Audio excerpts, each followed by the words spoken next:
Hello, everybody, and welcome to this week's edition of Your Mortgage Process. I'm, of course, your host, Greg Wareham. We got a great guest for you today. Joe, welcome to the show. Thank you. Joe Cerbone. What an intro.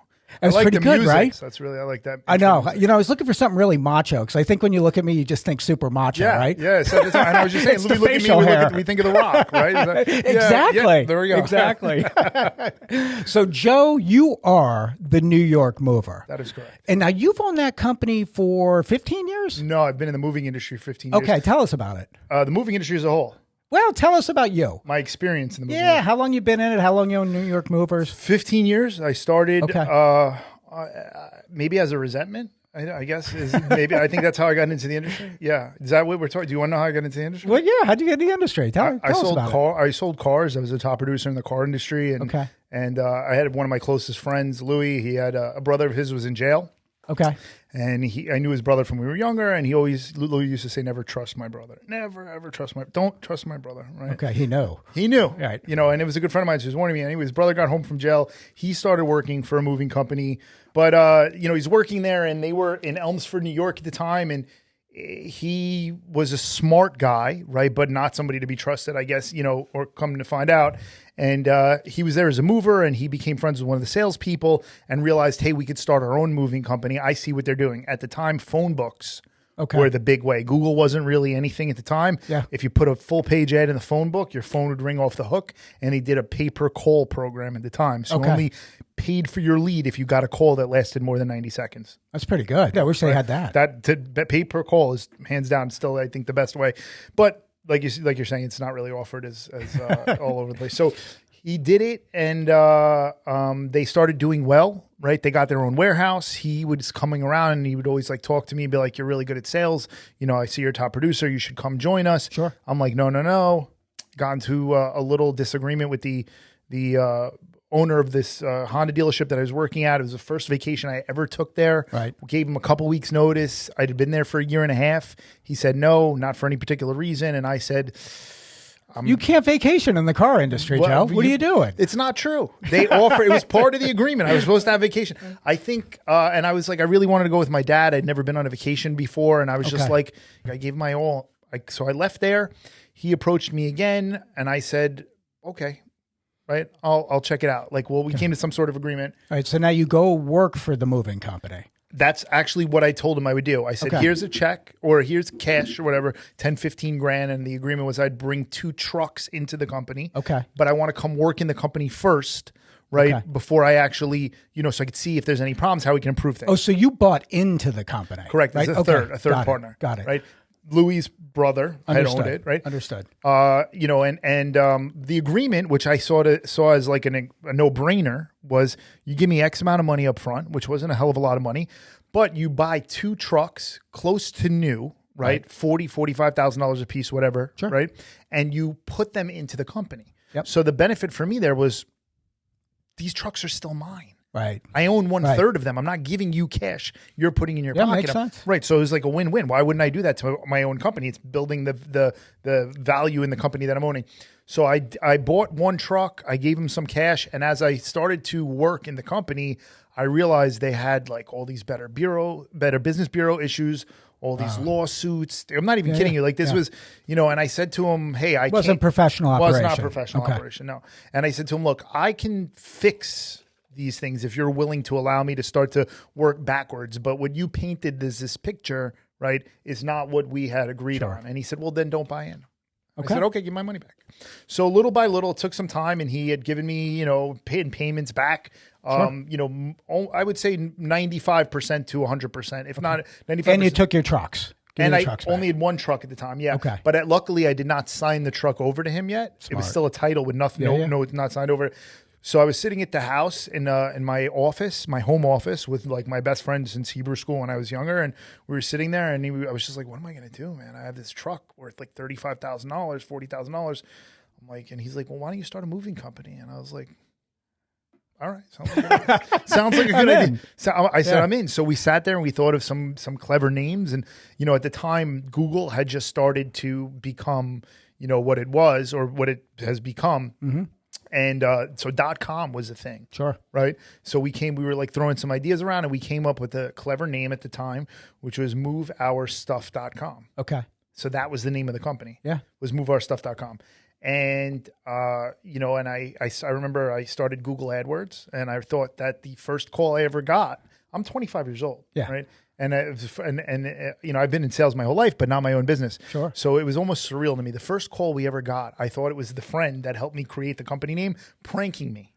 Yeah. So I really thought, I was like, come on, stop playing around. And it was legitimately, it was a customer. Yeah. So Google AdWords started working, and, you know, we had some ups and downs. That was it. The first call, you were like, they wanted to have you come out? Yeah, give an estimate. That's awesome. Yeah, and I had a girlfriend at the time who was a property manager. Yeah. She had a list of a new development building in the city. Like everybody that was, like, they had all these pre-sales or pre-rentals. So they had a whole list of, you know, 50 people waiting when they get the C of O or whatever it is to get into the building that were going to start moving. So I had access to that list, and, you know, went to boots to the ground, you know, real estate agents, doorman, stuff like that. And then, so how'd you make the transition? So you had the one company, and then when did you transition over to the New York Mover? I had closed Move Our Stuff. We went from like a 5-star mover to a 1-star mover, back up to a 4-star mover, and like, and it was just a very, it was a great education, right? Yeah. But at the time, I had a drinking problem and a drug problem that I wasn't aware of yet. And then my father got sick with liver cancer, and he passed away. Okay. My mom got really sick, and then 2 years later, after a long road, she passed away. And Sorry. thank you. And all of it broke me. And and that drug and alcohol issue went through the roof. I mean, I'm not kidding. I was using drugs 24/7. Like you would find me at 3-4 o'clock in the morning, nodded over, you know, in my room. You know, I had scabs on my face. I had $75,000 in debt. I had, you know, nobody wanted to talk to me, like that kind of debt. So long story short is I had, you know, maybe a skeleton crew in the office at the time before my mom passed away of people still hanging on because they were loyal. Sure. And I just said, I can't make it to work anymore. Like, you guys got to go. So how do you realize that you have a problem? I can tell you when I realized that I had a problem was when I had I knew that there were issues and I was trying to stop. Sure. But I also sort of felt like the world and the circumstances around me were causing a lot of the the way I was feeling. And I had this like epiphany, this aha moment when I was in my house, and like the last friend that really wanted to even associate with me, like he was just like, I'm done with you. And it somehow, like they say, there's this speaker in the recovery world that says, like, God paused the liar in me just long enough for me to see the truth. Right. Right. And like, I saw the truth as in like, it can't be everyone else that's the problem. Right. And it like hit me like a ton of bricks. Like, it's like, no, like, you mean like all of my friends are the problem? Yeah. The people that I've been closest with for 10, 15, 20 years, they've all been like this the whole time. And the thunderbolt hit you, and you knew it was you. Like a ton of bricks. So what did you do? Did you check yourself into rehab? Did you self-recover? Good question. So I tried to go to St. Christopher's Inn on 2 different occasions. I checked myself out against medical advice, you know, because in the process of from my experience anyway, there's these attempts with failure, right? These attempts to facilitate for me my own willpower to say no, right? And there's those. So I went away. I tried to go to California to get away from the problem. Right. The problem got there 10 minutes before I did because I was the problem. Right. I tried to, you know, and I went from California, Vegas, Colorado, and Well, Vegas seems like a good it was fit. a great idea. That sounds reasonable. No, it's the greatest idea in the world. No, I did more drugs and alcohol out there than I was doing here, and I didn't know how that was possible, but I did. So I tried a trauma therapist specializing in EMDR because I did, you know, watching my father and my mother go through what they were going through. I was an only child, taking care of them. Sure. And this whole, you know, I had friends who were in the industry of recovery and you know, have psychological have degrees in psychology. Right? Who said, listen, you need to go see, I'm telling you, you need to see somebody with trauma because I was with you while you were watching this. Sure. Right. So I tried that. No, I tried, you know, I thought I was so unique, you know, terminally unique, that I went to Psychology Today, right? Because look at all the things I accomplished. I surely can figure this out. Here's how I'm going to do it. I went to Psychology Today and I looked up somebody who was a CASAC, right? Which is like has a degree for in the recovery world, right? A state certification, right? But also specialize in hypnosis, right? Because then that person surely would be able to hypnotize me and get me out of this problem. And I tried doing that and paying for that, and that didn't work. So what was it? Like, how did you make the change? Yeah. We've had other people on the show that have had substance abuse problems. Yeah. And everyone has that eureka moment Right. that you had mentioned. But what made you change and what worked for you? I could tell you the moment that another aha moment I had that, but what in a nutshell is I got into a 12-step recovery world. Okay. And I feel like, everybody's got their own journey and their own path, but it was clear to me, what I say to people is if you have what I have, then none of that stuff worked for me. Right. I had, there's people that are just hard drinkers that drink for 10, 15, 20 years. And they find out the doctor says, hey, if you keep drinking, your liver's going to fail. You already have alcohol-induced hepatitis. Right. And then that person is done. Right. Scare. Or their wife says, I'm done. I'm going to leave you. I'm taking the kids. And they're like, I don't want to lose my family. Done. Right. And then you have the people that you can't understand how they will lose their family, how they'll lose their job, how they'll lose their health, how they'll be living or living under a bridge, eating out of a dumpster, as opposed to making the change. Right. That is a variety in its own that is right. very, very different than the hard drinker or the hard drug user. That is the guy that wants to stop, that if he could just flick the button and turn it off, like there was a button you could flick and you'd be done, that would flick it in a heartbeat. But they can't do it. But they just can't. They want to stop. Right. But they just can't.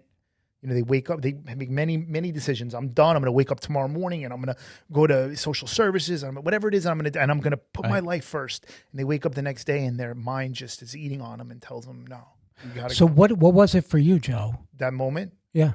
So there were many moments. What was the moment for me? The moment that you said, I'm out. The moment I'll tell you what the moment looked like where I said I'm out. The moment looked like where I said I'm out, where I sat in the room at St. Christopher's Inn with the intake coordinator, right? I went there on my own and she said to me, well, when's the last time you used drugs? I said 2 days ago. And she goes, do you feel like you're going to use again? And I said, I feel like something changed that I don't want to use again, but I've felt like this 1,000 times and I don't trust myself. So like, I'm here telling you, I can't tell you that I won't use again because I don't believe myself. Right. My mind has changed too many times. Like I'm leaving it up to you. And she said, well, I can't make that decision for you. She's like, and I said, well, I have a temporary sponsor that I had met in these rooms. Can you please call him and put him on the phone and you two make the decision? I took the decision making out of my hands. Okay. Because I was like, but you trusted enough the other people to lead you down the right path. I put faith. Yeah. Well, I mean, St. Christopher's Inn is one hell of an organization. Right. Yeah. And she called this temporary sponsor that I had and she got him on the phone and he was like asking me the same question. And I said to him, I don't know. I don't trust myself. Right. I can't, you're asking me my honest answer. The honest answer is I don't trust me. I feel like I'm really going to give it 100% shot, but I've done that so many times. So they came up with this plan. Well, we're going to drug test you and, for alcohol as well. And if you can have a locker here and put all your stuff and be intake coordinated or whatever. And if you come up dirty, you'll go away inpatient, back to inpatient. Cause I had already tried that in the past. So I said, okay, great plan. And then I left there. I was able to get I got a ride there every morning, there and back, right? Paid for, right? Through through the recovery medical world, right? Sure. I got a paid for. So it was a 45-minute ride there and back every day. And when I left, I spent 6 or 7 hours there, ate lunch with the guys, because it's also an inpatient. They do an outpatient program there as well. So I was doing the outpatient program there. Came back home, maybe took a nap, went to a 12-step meeting, went out with the guys from the 12-step meeting afterwards for like dinner to talk to them and be around those people, right? And fully submerge myself in the 12-step. How long did it take you before you could open a new company? About a year and a half, 2 years. Okay. About maybe, I don't know, around COVID, when right before COVID started happening, my phone was still ringing. Like I turned off my phone, the phone lines and everything. I was completely like, I put recovery first because I couldn't manage anything else. Everything I tried, I was losing anyway. So I did that. And when I turned my phones back on, like my cell phone, that I just routed the number back, right? Because I was like, I'll give somebody the calls or whatever. It was like maybe a year later and their calls were coming in and I was just like, you know what? let me try. I'll try. I thought the business was the problem. Like I thought everybody else was the problem. And I was like, well, I'll try them, but I'm going to charge top dollar. Right. I'm going to give incredible service. But and I started doing some jobs, and I was charging a premium for what we were doing, but we were giving white glove service. And like people were, there was no headaches, there was no issues. They loved it. And they loved it. And then COVID hit, right? And then it's like all of a sudden the phone was like, I never shut off business because everybody was moving. Sure. And I had 10 years of doing good and bad business. So we had repeat customers, right? And then from there, it was just, there we are. Now we're 13,000 moves later. Yeah. Right? Yeah. Hey, congratulations, man. It's a great story, and thank you for sharing it my pleasure. with us. Yeah. So now on the moving end of things, how do you, like, what's your typical day look like, Joe? This. Yeah. You do podcasts? A lot of stuff more on social media. On social media. Yeah. But like everything marketing related, anything marketing related is a lot of my days. And then I'm mostly involved in this, but I'm also involved in when they come to, larger size moves, or say you said, hey, Joe, my sister's moving. I would like for you to coordinate it directly. Right. Then, okay. And I'll take a look through a Zoom call, do a walkthrough of the house. Or if it's a complicated or complex move and it's going to be a high end move, like, or someone, I'll do that. But that's it. So 2 or 3 Zoom calls, a day maybe, and then mostly marketing, and then answering some questions from my operations department, whatever they need. Right. Nick, did you have a question? I did. So was that part of like a Phoenix reborn? Where you're like, I know I'm good at this, and now that I'm in a better place, I'm going to do it again in the right way? Yeah, it's a great question, actually. I made a lot of changes when I made that decision where I was like, I'm going to charge a premium, but I'm going to give different service. I completely changed the way I believe the way people do moving. Yeah. I don't know any other movers that have a customer service policy that we do. And that's not a cheap plug for my moving company. Sure. Like I really genuinely don't know anyone that has a customer service policy set up like we have set up. And I don't know anybody that does the Zoom calls the way we do it. And well, walk me through that process, Joe. So Sure. What does your customer service policy look like? So all right. So customer service policy, I was going to walk you through a Zoom call, but customer service policy is really simple. So we check in with you during the move. We ask how we're doing, right? If you think we're doing good, we feel like we're failing. Right. Good is the guy across the street can be doing a good job, right? I don't want to be the guy that's just doing a good job. So the words verbatim that we need to hear from you, word for word, is you're exceeding my expectations. Okay. Please remember that phrase, Mr. Customer, because if you don't say that, we feel like we're failing. And you define that from the beginning with the Zoom call that you're on? Right. I explained that, but I tell them the customer service policy. I say to them, there is no way you will get to the end of the move if you follow this customer service and not be overtly happy, right? If at the point comes we're just doing a good job, immediately call us and let us know. We stop the clock. We work for free. And only when you say, I've observed it and you've addressed my concern and now you're exceeding my expectations, then we turn the clock back on. So it's a twofold reason I do that, right? A lot of times, even if somebody doesn't want to pay for a move, they'll wait till the end of the move, even if they're wrong, right? And they'll say, at 2:00 this afternoon, it started where these guys weren't doing X, Y, and Z. I want to take that away from everybody. Sure. I want you, the moment you feel like we're not exceeding your expectations, let me know I work for free. Yep. And then when you say, yes, you're exceeding my expectations, we turn the clock back on. So it's impossible for someone to get to an end of a move and not have the most amazing experience. That's fantastic. We don't allow it. And I jumped around a little bit there. So your first consultation that you have with someone who's looking to hire you is a Zoom call with the potential client. A Zoom call. And the reason why is because we record it and we send the customer a copy. It holds us accountable. That's great. Whatever I promise you, I can't tell you how many contractors I wanted to strangle that came to the house, right? Told me one thing and then afterwards said, oh, well, whatever. And then I went to go look at the contract and I'm like, it's not on the contract. But I remember this guy telling me, right? Same things happen to me. Yeah. I've had construction work done before, and it's no slight on contractors, but I've had the exact same thing happen. I know what you told me, and then you refer back to the contract. And there's a lot of terms and conditions. Shame on me that I didn't read every word of the contract. I am responsible. But most people don't do that. No, but a lot of people don't do it. Yeah. Here's the common thing. Well, you came and you saw my house and you told me an estimated 5 hours. Right. Yes, Mr. Customer, but you signed a contract here that's hourly. Right.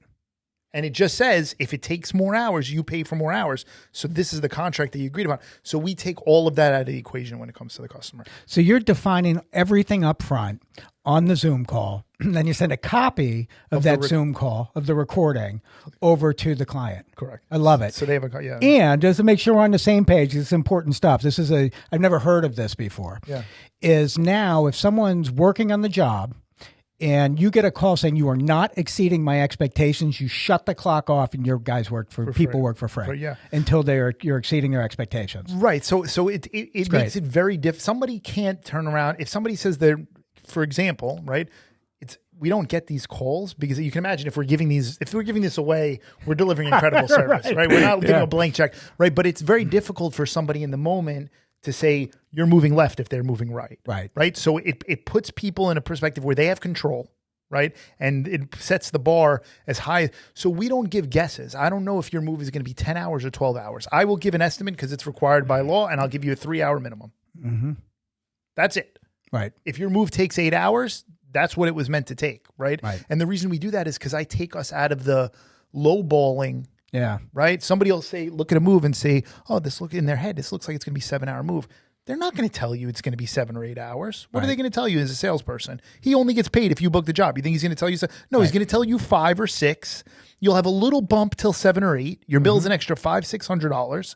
And he's hoping you'll be okay with that. If he's lucky, and if he's unlucky, the move will go a little haywire, and what was supposed to be in his head a 6 or 7 hour move turned out to be an 8 or 9 or 10 hour move. But he told you 5, and now your bill is double, and the people are going, but he gave me an estimate for 5 hours, but you signed an hourly rated contract. Yeah, I have a question for you about that. So as a consumer, is that how the industry works? Is it always an hourly rate, or is it a flat job rate? So there's 2 options. You can have a flat rate price, and you can have an hourly rate price. Okay.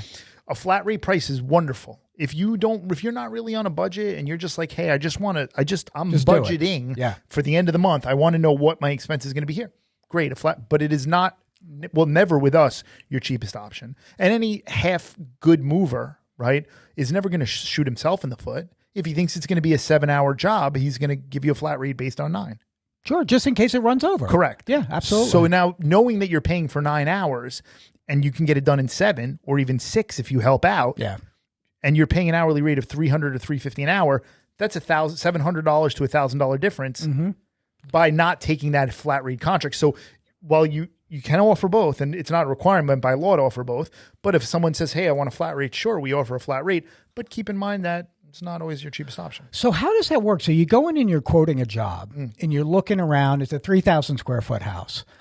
Now, you wrap everything? So you wrap everything, you're breaking all the beds down, you're doing all that stuff, securing it, putting it on the truck, going to the new property, and then you're unwrapping everything and putting everything back together. Yes. How in the world do you quote how much time that's going to take? That's a very good question. Well, when you've been doing it long enough, you should have a general idea, but we don't. We do have a general idea, we just don't quote the time. Okay. Because you're right. Asking that question and being able to be accurate with it is sort of like me and you taking a train in Midtown Manhattan during rush hour, and you take the train all the time, and me going, hey, how many people do you think are on that cart? Right. You might be right. You will never be exact, right? But you could be close. In the ballpark. Or you could be 20% off, right? And which can be a $700 difference if you equate that over there. So we just say, I'm like this. If you want, we have the reputation, right? We are a sorted. I don't know how I did it. Through dedication and applying 12-step principles of honesty, integrity, I believe God showing me the right way to live allowed me to get where I am today. Right. But we are sought after where people want us there, right? Where people want they want our brand. You. They want our brand. They want to align with our brand, and they want us. We are sought after. I don't do advertising at all. I don't advertise to the general public one bit, right? So I tell clients, if you want us there, right, this is your show-up fee. This is your rate per hour. Everything else is included. Right. We don't charge for material. It's all built in. Taxes are already included. There's no taxes on it. You have free insurance that comes required by Department of Transportation regulations. Sure. Right? So there are no extra fees and hidden charges. Right? It's a show-up fee and then a rate per hour based on how many hours we're there. There's a 3-hour minimum and I can give you a maximum with a cap of 9 or 10 hours, it's going to fall somewhere in between there. Okay. And if you take a look at our reputation here, right? If we can save you an hour or two, we will. If you need a number in order to decide whether, like an arbitrary number that can change, that's not us. You're not going to lead them down the wrong path. I'm not going to lead. It's really simple. I'd rather not have your business than have you unhappy. Set your expectations same way. Set your expectations as high as you want for speed, quality, professionalism, for you getting to the end of the move and going, no one would have gotten that done quicker. This was the best moving day I could have possibly had, right? And if that is your answer at the end of the day, then you know you hired the right person. Set them as high as you want. But as far as guessing your hours, I'm not a guesser. I'm a mover. How many people show up for a job? Does it depend on the size of it? Yeah, it depends on the size of it. Yeah. I mean, it as little as 2 movers. We don't, nothing less than 2. I'm not, it's all right. So listen, Joe, I need you to move my 1,000-pound gun safe. Okay. Like, how do you quote something like that? Based on time. Okay. Yeah. So if we have a minimum 3-hour minimum. If I'm going to send 2 movers to do it, and then it depends on where we're going to move the safe from and to. There's the time to get there and the time to get back to it. How do you even get that? Like, I don't have a gun safe, by the way, but they have equipment that So it's like a heavy duty dolly. It depends if there's stairs involved. It's heavy duty hand truck. Right? Yep. Very heavy. You've seen them. They look like refrigerator hand trucks. Sure. Yeah. So similar to that, and it's got a mechanism on the back that climbs upstairs and it can lift 1,500 pounds. Wow. So you can do that. And so also, you can move anything. Well, yeah. I mean, also 1,000 pounds, 1,000. Yeah. We move pianos, grand pianos. Yeah. But it also, a safe that's 1,000 pounds is really not as heavy as you'd think when you have it on some sort of piece of equipment. Makes sense. You get the leverage on it. Sure. Much different. Yeah. It's still dangerous. You got to be careful. It's got to be strapped properly. Well, that's what I'm thinking. I mean, that thing falls. That's why it's important to have license. That's why you need the concierge service. Correct. Well, that's why you need to be licensed and insured. That's why you need to make sure you're with some, because somebody gets hurt on your property and you lose. I don't know if you lose your property, but you'll have a big lawsuit if you don't have a licensed insured company. Sure, I can imagine. I want to get into more detail about how your business operates and everything like that. We're just going to take a break. Joe, Greg, Your Mortgage Process. We'll be right back at you. Well, welcome back, everybody. Greg Wareham, Your Mortgage Process. Joe Cerbone. Thanks again for joining us, Joe. All right, I got to come back to the pianos. Okay. So, or these huge objects, right? Uh-huh. Do you ever have situations where you got to hoist them out of the house? Yeah, it happens. If it's a baby grand piano, right? If you're using pulleys and you can engage the guys to do it. To your question, if it's a grand piano, right, or depending on the weight, that's when you need special equipment to, and also depending on permits and stuff like that. Depending on if you're coming out where you're moving it. If you're moving it out of a private house, out of the backyard, off of a deck. Right. Well, then, Now, does that cost more money, those items, or is it just a product of time? Oh, yeah, of course. Yeah. So you got to quote that stuff out separately when you're walking in there. We subcontract a lot of stuff like that. That makes sense. So if it's going to require special equipment like a crane or something like that, we definitely subcontract. I don't have cranes sitting in my warehouse. All right. We may need to make an investment here. Maybe in the future, yes. Yeah. So how do you insure yourself? Regular insurance? Like insurance. I think of moving, yet all these different factors, right? Something can get broken just moving it out of the house. It can get broken on the truck. It can get broken coming back in. One of the people on my team could get hurt, right? Yeah. I mean, there's so many different factors that go into it. I would think insurance is like a big part of the huge. industry. It's one of the most expensive things. Is it the most expensive thing? Yeah. To insure, if you were to start a new business today and insure one truck, you'd be looking at $26,000 a year just for the insurance on the truck and the liability. Okay. General liability and the insurance on the truck, $26,000 a year. And then you add to that, and obviously more trucks you add, the less you're going to pay. But one truck to start a business, $26,000 a year, not including your cargo insurance. Maybe including your cargo insurance because it's small, but if a list of insurances that are required for a mover to be licensed. Right. You can be a mover on Craigslist, show up with your van that's attached to your, right, or even you rent a truck from U-Haul and show up and have no insurance, but to be licensed by the state, either, licensed or federally licensed, we'll just use that as a broad, right? They require you to have general liability, which all businesses should have, right? So this means if we're in the course of work and I drop a piano on John Doe's leg and break his leg in half and they go to sue the company, right? You got it. You're insured. General liability. Sure. Yeah. So then you have cargo insurance, which if your stuff is out on the road and let's say the truck does a flips over or somehow is caught in a flood or something like that, you have cargo insurance, which is required for the cargo you're carrying. Sure. Right. Then you have the insurance on the truck. right? So collision, fire, theft, general liability on the truck. If I hit my truck with someone, God forbid, right? Or the truck backs into the building or runs over somebody in front of a building. So you have your general liability probably that would kick in for that, and the liability on the truck, right? So you have truck insurance, cargo insurance, GL, regular GL for the business, workers' compensation, and disability. So I got a question for you. I've moved a few times. Yeah. And if someone got hurt on my property, am I liable? Well, that's a funny question, because if I fell over here, right? Well, let's not use me for an example, because then that takes me out of it. Let's say Nick. We'll say the random person came in here, right, and fell. Yeah. They would sue me. They would sue you. They would sue Nick for looking at them. They would sue the building, right? The property management for not doing it right. Right. That is what lawsuits are. Right. So if somebody gets hurt on your property, you could be rest assured as a homeowner, you're probably going to be included in the lawsuit. However, if you've hired a licensed and insured company and you've done you've done it right, you can request what's called on your certificate of insurance. You can ask to be listed as an additional insured on that mover's policy. So when that person goes to sue you, you say, "Well, here's my coverage. I was insured on his my personal coverage." Correct. So that's why a lot of buildings, these management companies will require a mover have insurance and provide a certificate of insurance and list the management company, the shareholders, and the person and that building as an additional insured. And that's the protection. I mean, that's just a smart move from a consumer standpoint. Just pull yourself out any liability. Think about roofers, for example. Like people you hire a roofer to come to the house. If that roofer falls off, I think there was like a story. If you ever see not a story, what was that show? It was such a good show. House. No, you'll know what I'm talking about. It was with the father. He was an alcoholic. And Shameless. Shameless. Yes. It's great. Yes. There was an It's like in my top 3. I love Shameless. It's incredible. So great. There was an episode of Shameless where there was a roofer I think it was one of the last seasons where a guy was doing and he fell off and he wasn't insured. Yeah, I remember. And then sued them, right? Yep. So it's the same concept, and people, because we take it lightly, like we're going to hire a licensed insured roofer and he's going to charge us $10,000. I could get some guy that'll do it for $6,000. Yeah, maybe. Probably might not do as good of a job, but even if he does, you're in a lot of liability. There was also a really great episode where in Shameless, where the daughter, where the pretty girl, the sister, the older sister Fiona, she had become an alcoholic, and there's a lot of truth. I don't know what experience anybody on the show or the producers had, but there was a lot of truth to what was going on in her experience, and where the next door neighbor her brother was yelling at the next door neighbor, telling her, "Well, you're not saying anything there. You're sitting and you're being a bystander. You might as well help her dig her own grave." Right. I found a lot of resonance in that in the recovery world. I can imagine. Never forgot that episode. You know what? I got so Shameless. I'm sorry to say I learned about the show Shameless from my 15-year-old who was watching it in the basement.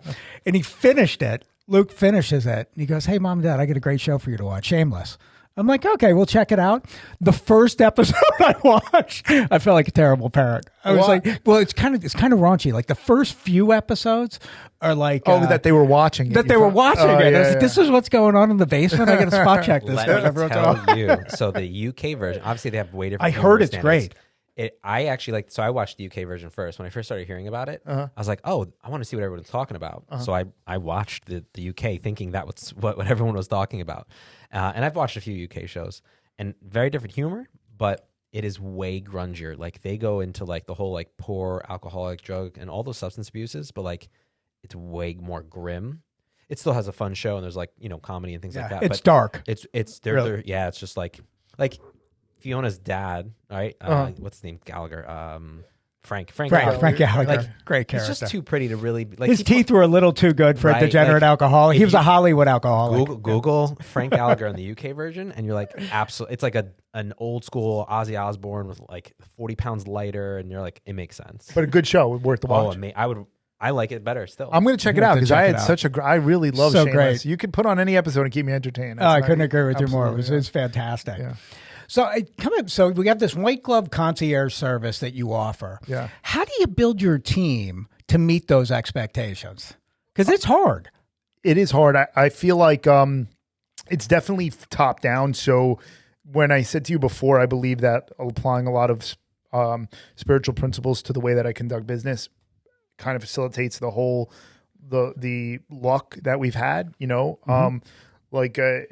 It's not luck, by the way, but go ahead. No, but that's why I was quoting. But what I believe to be is if a situation arises and my default is to be dishonest and lie about it, right? Then what am I teaching the foreman and the people around me? Right. So if no matter how difficult it is, I try my absolute best in every situation to be honest about it. Right. Because that practice is by leading by example. And then the people, I used to remember like screaming at guys. I mean, this is when I was, like, why can't you be honest and be like, we're on the same team. Why would you lie to me? But meanwhile, I'm over here lying about other things. You're lying to yourself. Right. And they're watching me be dishonest and then go, how's this guy asking me to be honest? He's not even honest. Right. Yeah. So I think that, I got very, very lucky in implementing the right core group of people in place. And then when you have guys that are following your lead and doing things honestly with integrity and trying to withhold judgment and like just giving the 110% of themselves, as you add people around them to that, like more employees, you're going to either push the negative away or attract the positive. Right. And that's just the way the world works. So, you put a new guy that's not really into working as hard and being honest and all that have the same qualities, he's not going to feel comfortable there. And these guys are going to eat him up, chew him up, and spit him out very quickly. And it's nice that you get the core group now, so that you assimilate. Right. People come in, they assimilate to that core group 100%. That you've put together and that you've led by example with. That's great. This time around. Yeah, this time around. Yeah. Hey, you know what? Everything's falling into place for you, which is just fantastic. Yeah. The New York mover. I love it. So now, do you move? Where's your area of your territory? So we are licensed to move in every state in the country. So we're federally licensed and we're licensed. I'm moving to California. I can call the New York mover and you'll move me there. Absolutely, yeah. That's great. Yeah. Now, what else do you move aside from houses? Like if I had to move a antique car, is that something you do or you refer out? So that's something we would subcontract. Yeah. But I don't think that we would. So I would, if it was a car or they called somebody in our office, we would more likely direct them to some places that we trust, like the top 2 or 3 places that we would, because car business is very, for moving cars. Yeah. It's like, you think of mechanics sometimes, and no offense to any mechanics, but sometimes you find a good mechanic, you stick with them. Right. Right. Because they have that reputation where you lose your pants. Sure. Right. I don't know that much about cars. Maybe you do. I don't know. No, I don't know. Right. So movers. I'm that typical guy who's like, they made them all electronic now. That's what I want. Yeah. Right. No, I don't know how to do it. I have the Tesla on pre-order. I'm looking forward to it. Really? You and Nick are going to be best friends. Cybertruck for years now. I've had it on pre-order. By the time Elon Musk gets around to it, it's going to be, I'm going to be 80 years old, but whatever. Yeah, so I was saying with the mechanics, you find same thing with movers. If you find a good mover, you stick with them, and the shitty movers out there help the really good movers stand out like a sore thumb because there's so many shitty movers. We have an industry, there's some amazing movers, not disparaging our whole industry, but it is very top head. I don't know if I'm using the right expression. There's a very small percentage and we stand out. You know what? It's the same in every industry, by the way. Yeah. I see it in my industry. You see it in real estate. You see it everywhere. That's true. That's that top 20% that really does everything the right way. I think more what I meant is that there may be some people that don't do it the right way, but I'm talking about like in the industry fueled with people. They have websites set up called movingscams.com. Federal Motor Carrier Service Administration is a governmental website that, gives a lot of information that you can find on the insurance of a mover and the reputation of the mover and how many times they've been put out of service or their trucks are falling apart and stuff like that. And they do it because not that they're not doing it the right way, but there's also some really bad scam artists out there. So when I was saying like a mechanic where, there's some mechanics that will take you for a ride if you're not keeping your eyes open, there are a lot of movers that do that. So what in the car transporting industry, it's even worse than moving or mechanics put together. Right. So we don't want to really, this is who we know. I can completely see it. Yeah. I don't want to get involved in it. Stay in your lane. Our reputation is very important to me. Right. So I try to, this is who I would give a shot to, but going with your eyes open and choose one of these 2 or 3 people. What kind of precautions do you take with your team to make sure that they don't get hurt? Okay. And that nothing gets damaged along the way? Yeah. So, I think the most simple for them not getting hurt in an industry where it can be very injury prone. Sure. Lift with your leg, lift with your, squat. Don't lift with your back. Right. Squat, it really works. Lift with it really, really works. No, this, I think I shouldn't say that because that is a very simplified. Are you guys using like those equipment that I've seen like online? No, no. Like a strap that goes across. No, interesting. No, It's helpful if you're moving like if you're moving like tall, like cabinets.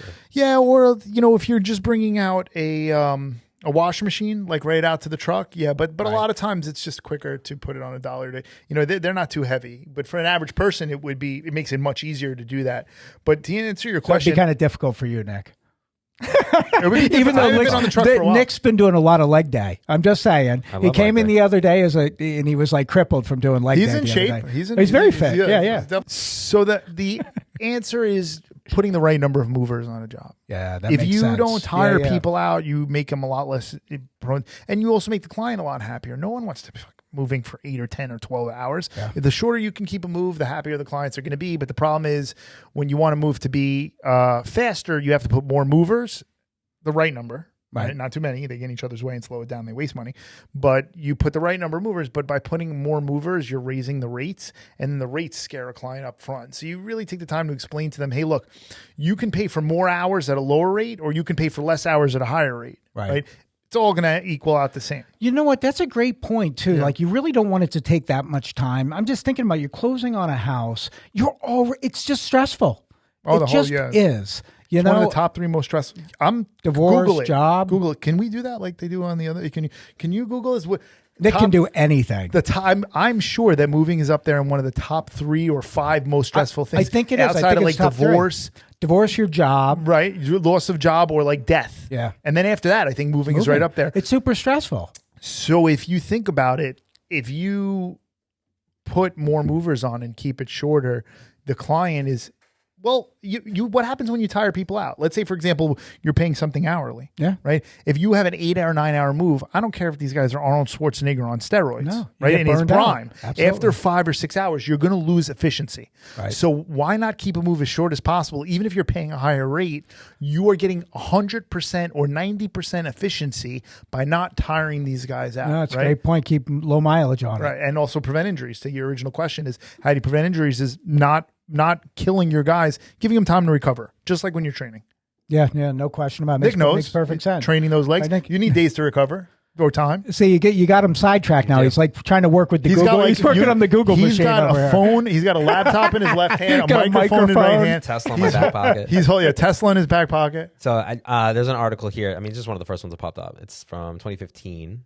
But it says the top 5 most stressful life events include the death of a loved one, divorce, moving, major illness, injury, number 3. Well, and and I'll give this plug for home inspectors here, right? Because this is one of your largest investments, and people will try to save $100 to get a cheaper home inspector. Makes no sense. But the top 5 most stressful things in your life, up there with divorce and death, and you're looking for somebody to save you $25, $35 an hour. And I understand it. I've been a consumer before, but we are not the mover for that person. Right. If you don't understand, if you I don't want to be, stress it's a very high stressful situation. And, you have to hire the right people. And we have some of the highest paid movers in the tri-state area. Yeah. Because I know what happens when you look for a cheap mover. Right. You get a cheap mover. Yeah, no, it's true. Yeah. One of the things that we see, Joe, on the mortgage end of the business is sometimes closings get delayed, right? There's an issue on the seller side. They can't close on time. And I get the statement all the time, I have the mover set for a week from Thursday. What do I do? That's us telling them to send you an email yelling at you. By the way. Thanks, Joe. No. But like, how does that work though? Because things happen, right? Yeah. So we have it's a great, fantastic question. It really is. It is one of the most difficult things that we go through when scheduling. And for example, I'll give you a better one. What happens when you have a double closing? Right. Where does the person go? Yeah. Right. So I have a close. In order to buy my next house, I have to close on the house that I'm selling. Yep. And so what happens? So I have a closing at 12 and then a closing at 3. Yep. Right. But when do I have the movers? If they come the day before, where do I sleep the next night? Yeah. Right. I can't have it delivered that next day because I'm doing closings all day long. Yeah. Right. I can't technically move into the new house until 3:00 when I do the closing on the next night. So I have to go the day. So now where am I sleeping that next night? And I'm also paying for it to keep on the truck. So our suggestion, we always default back to the loan officer and the lawyer, but what's called a rent back. Okay. Talk a little bit about that. So a rent back is where, and I'm sure you know this, a rent back is where, whoever you're selling your home to, the home that you need to sell to get into the next property, they will essentially rent back that house to you for an extra 2 or 3 days. So they close, and then there's a clause or something in there where, you can live in that house for another 2 or 3 days for a dollar nominal figure, maybe whether it's $1 or $1,000, I don't know. But then it'll allow you to close on this house, the house you're selling, close on the house you're buying, and have 3 days to move, or whatever it is agreed, to move into the new house without being stressed out of your mind. Yeah, it's called use and occupancy. Okay, so it's a use of occupancy, exactly how you just defined it. It was like, hey, listen, can we move in prior to us owning the house? And then there's a cost associated with that. Yeah. So, and I think when you're dealing with a couple of sane people that already cleared for a closing on either side, they're really agreeable to that. Every once in a while, you get someone in the wild and it's like, no. I'm not, was that sarcasm? Because I find that there's a lot of times that you have people that are not agreeable. It's a stressful time for people. Yeah. And this is where it's so important between the loan officer, between the real estate agent, between the mover, between the attorney, the title company. Like, one of the really important things, and we've talked about this on the show before, is the network. Because when everybody knows each other, everything works out and it keeps the stress level down. Yeah. When you have different people doing different things and no one's communicating, no one ever really knows each other. Well, it's their fault. It's the loan officer's fault. What do you mean the mover is going to charge you to cancel and change this? Right? You see these things go haywire, where some great advice I can give to the consumer is just make sure that you're working in network, or the real estate agent. Make sure you have a really good network of people you're working with, because things go smooth. And the important part about it, it takes the stress off of the consumer. And that's what all of our jobs are. Very true. It's very true. Because we're working together on a deal and we have a relationship together. We could just call you on the side and be like, hey, and we're not fighting, opposing each other. Exactly. We're figuring out a way to find a resolution to serve the client instead of getting on different ends and blaming each other. It makes complete sense. And that's the name of the game, right? How do we help people? To answer your question, you said, what do you do in that situation? Like, what kind of policies do you have set up? So we will give advice for rent back and see if it's even a possibility. But we have we understand that things change. So we always encourage, and this is good information. I'd say even for a loan officer, for a real estate agent to know, people will say, well, you don't get a mover yet. Well, in May, June, and July, you can't even get a U-Haul truck, a 26-foot U-Haul truck at the end of any of those months. I have a friend who does elections, right? And he will bring the voting booths, right? Voting machines, and brings them all out. Really? He had to hold a U-Haul hostage because he learned his lesson, right? Not that he didn't pay for it, but he said, I'll bring it back in 2 days, 3 days. Right. I'm not saying I condone this. I'm just saying this is what he was left with, because he knew that no matter if you reserve it, it's not available at the end of the month. My point is that it is such this business is such a feast or famine business that May, June, and July are the busiest times of the year. You can easily do 4 to 5 times more business per month easily. It's a sweet spot. It is, and it's impossible. What happens is if somebody waits, right, say to the end of July, I think I might be closing on the 27th, but I don't know. My loan officer or my attorney saying they'll have more information for me in about a week and a half, so I'll be able to come in at that point. Well, here we are at July 8th or whatever we are, July 9th, 10th. I'm like, so what day are we? 10th. 10th. Okay. So here we are, July 10th, right? And he wants to wait until July 17th for a closing that may happen on the 27th, 10 days away. Moving companies don't just have guys sitting outside hanging out until you call them, right? Everybody that's moved with them or people that are advising them are saying, hey, get on the calendar at least a month in advance. Right now, I'm booked for the end of July, beginning of August, and I have a medium-sized company. But I don't care if you're talking about a company that does 110 moves a day. They are 90% booked. You're getting the bottom of the barrel of what they have left as far as crews are concerned. Their A-rated crews are already put to their previous clients who were the first ones to reserve. And if you get too close, 5 or 6 days away, no matter how big or small the company is, they probably won't have availability. And your client will not be able to go rent the truck if by chance they can get all their friends to help them. Is there a cancellation fee associated? 3 days before. Okay. So we allow anybody, as long as, so we encourage people, pick a day, email your attorney, email your loan officer, email your realtor and say, hey, I understand things happen. This is the day that I picked with the mover. They might not have availability any other day. Please, let's try to shoot for this to be my target day. Sure. And let me know as soon as something changes, right? because you can't control if someone doesn't come with their right proof of income or proof of their docs, totally. right? That's not your fault, but you'll know, and you can at least advise them, hey, we don't have this yet. It's looking like it's not going to be the 27th. It might be August 5th. Yeah. And then as long as they let us know any changes 3 business days or more in advance, we'll accommodate as long as we can. But we accommodate people that are already on the schedule. Yeah, no, makes perfect sense. They're already our clients. Nick has a question for you. I think that's the power of not just like the mortgage broker, like someone like Greg, because Greg is great at utilizing the grand team, where a lot of mortgage brokers are, I'm coming in, I'm getting what I need to get done, and I'm there for that. Yeah. But, he's been carefully threading this as, I'm in the right place. There's no question about it. It's all about people. It's about a certain level of professionalism. You know what I mean? And it's about communication with other like-minded professionals. Yes.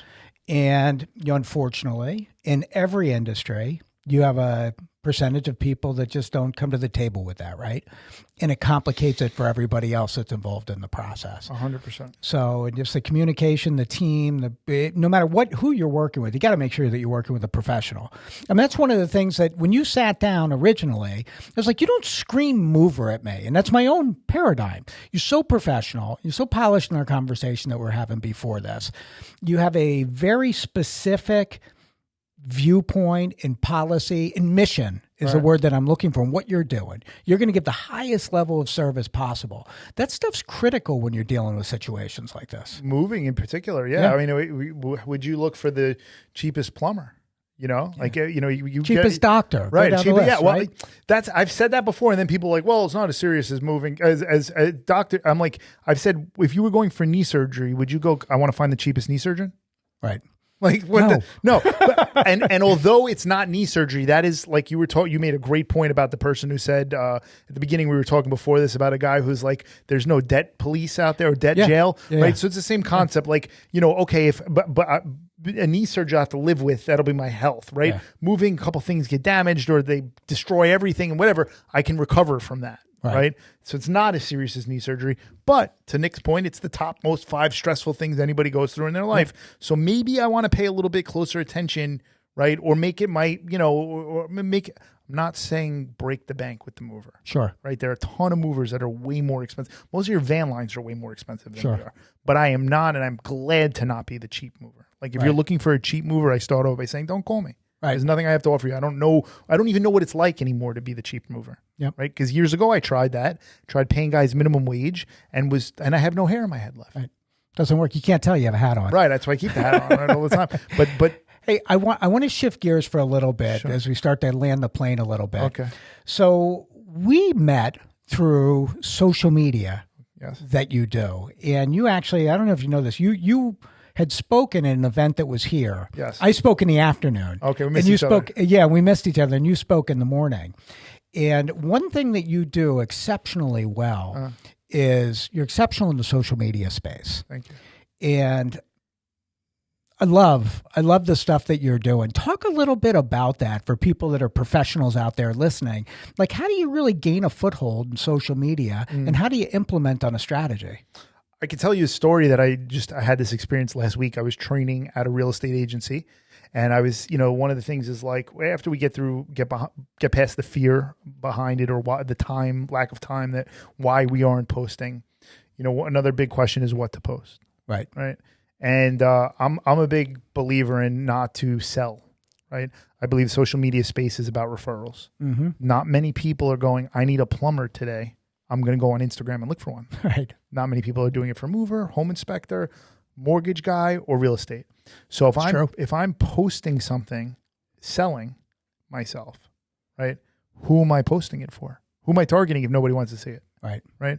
And most of us, if you know, in our industry, right, real estate agents follow real estate agents. Loan officers follow loan officers. Yeah, loan officers follow real estate agents. It's everyone in the industry. Yeah. So if I'm posting, anyway, my point is, this person, I talked about the necessity for finding a niche market, and for real estate agents or for anybody in the real estate industry, I often say, well, what about just off the top of my head? This is not off the top of my head, but this was off the top of my head. Then I said, what about a catering hall? Right. right? What if you went and featured another catering hall in your area as a real estate agent or loan officer, collaborated with them where they have 2,000, 3,000 followers. Of their followers, just like in our industry, all the other catering halls follow them. Right. You're highlighting that catering hall. What happens after people get married? They need a catering hall. They need a house. And a house. They need and a mover. Right. And a mortgage guy. Correct. So why wouldn't it be good? So, and then I said, if I was an agent, I would start to build my niche community around something like catering halls, party planners, event planners, wedding planners, stuff like that. And then I would build that community. And the guy said, it's easier for you to say because you've, and I said, I would just post stuff that was, what to post. I don't care what you post as long as it gets attention to your page, because posting about advertising yourself will not get you business. He said, it's easy to say you're in a community where everyone refers you. And I said, yes, but what you're not understanding is exactly what I did is what I'm telling you to do. And he said, no, it's not. And I said, yes, it is. Here's what I did. When I first started, I didn't post anything about moving. I went to every person that I could find in the real estate industry and I created wing reviews with them and I collaborated with them. Mm-hmm. And I didn't care whether that person ever sent me any business ever again. Right. I collaborated with you. And then everyone who follows you saw me, and then they started following me. And then I reached out to, then I started making a relationship with them. Then I reached out to them and said, hey, you want to do a video review? I noticed they're in a different office. Did a wing review with them. And then everybody that followed them started. And I built my community the same way I'm telling you, Mr. Real Estate Agent in this office, the same way I built my community. Now I can make a post and get business from everybody that follows me because I built my niche around me, to not bore you with moving related stuff, because people are not, no one's checking out of the work to go on social media to be sold to. So I want to reinforce this bit to make sure everyone's on the same page, because we follow the same thought process you do at your mortgage process. So it's about the collaboration with other people, supporting what they're doing so you can introduce yourself into their community.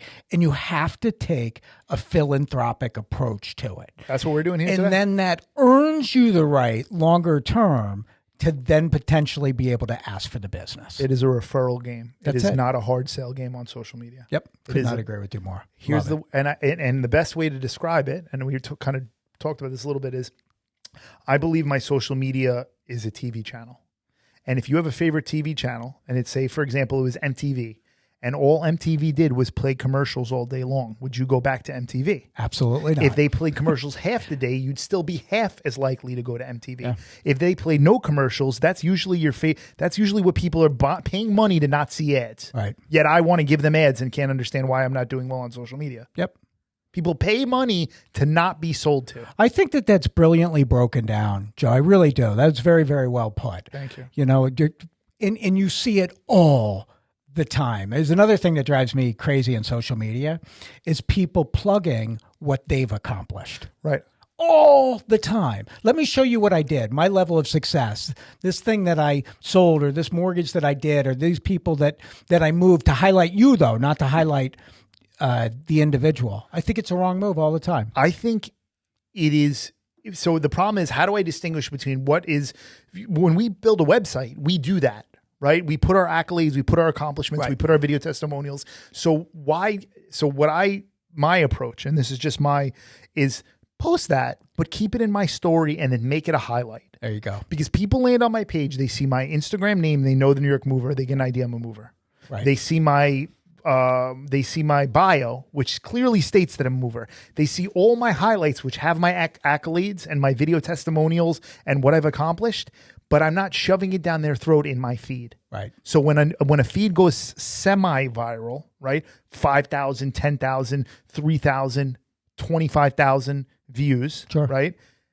All these people are, I believe that it gets that exposure because I'm not shoving sales down their throat. But when they land on my page and they go to my story, they'll see those things that I want to subtly. So if you think about it, it's like an ad that's running at the bottom of your favorite TV channel. Right. It's there. It's not pushing you away, but it's just kind of, it's resonating. What they have to offer. Yeah. Right. So that's what I want to do. I want to be the mover so that people know he's a mover. He's so funny that I like this guy. And then their next door neighbor gets ready to move or gets ready to sell their house or needs a loan and goes, hey, I know this funny loan officer. I know this funny realtor or this guy that does these crazy things, but I like him. Right. He's not, he's not being politically, you just gotta, I don't know.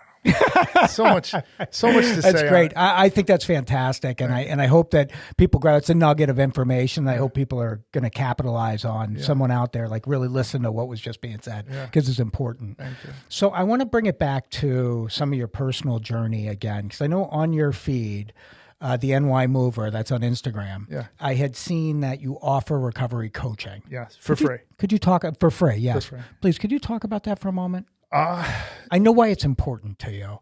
Right. So I do the recovery coaching aspect really because I want to funnel people back into the 12-step world. Yeah. I don't believe if you have what I have, that willpower or,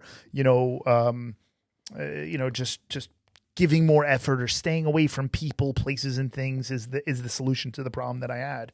So by offering recovery, I realized, hey, you have a good following on social media, and if I offer this, not supposed to be promoting any particular 12-step program. It's an attraction, not promotion. That's in the you're educating. That's in the traditions of the program is promotion, is attraction, not promotion. So I never mentioned what 12-step program I'm part of. I'm just very adamant about 12-step recovery in my life.